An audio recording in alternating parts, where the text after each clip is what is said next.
આજે તમે સિંગિંગ કરિયરમાં આગળ વધ્યા અને સિંગિંગમાં બહુ સક્સેસ છો, ત્યારે ફેમિલી અને તમારા લાઈફ પાર્ટનર એટલે કે તમારા હસબન્ડનો શું સપોર્ટ છે આ સિંગિંગ કરિયર પાછળ? આઈ થિંક ઘણા બધા એવા લેડીઝ હોય છે જે લોકો કોલેજ ટાઈમથી મ્યુઝિક કોલેજ કરતા હોય છે કે સ્કૂલ ટાઈમથી કોલેજ ટાઈમથી જ મ્યુઝિકને પ્રોફેશનલી સ્ટાર્ટ કરી દેતા હોય છે, ક્યાં તો એ લોકોનો ગોલ હોય છે કરવાનો.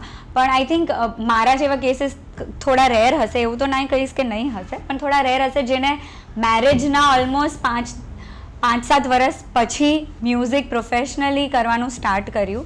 સો ડેફિનેટલી એનાથી તમને એ તો ખ્યાલ આવી જાય કે મારા ઇનલોઝ અને મારા હસબન્ડનો આમાં બહુ જ મોટો સપોર્ટ છે. A very big thank you to all of them કે કદાચ આજે જો મારા સાસુએ મને પુશ ના કર્યું હોત ને કે બેટા તું ફરીથી તારા મ્યુઝિક ક્લાસ જા અને તું ફરીથી તને જે ગમે છે એ કર, તો કદાચ હું ત્યારે એટલી બધી હિંમત રાખીને આગળ ના વધી હોત.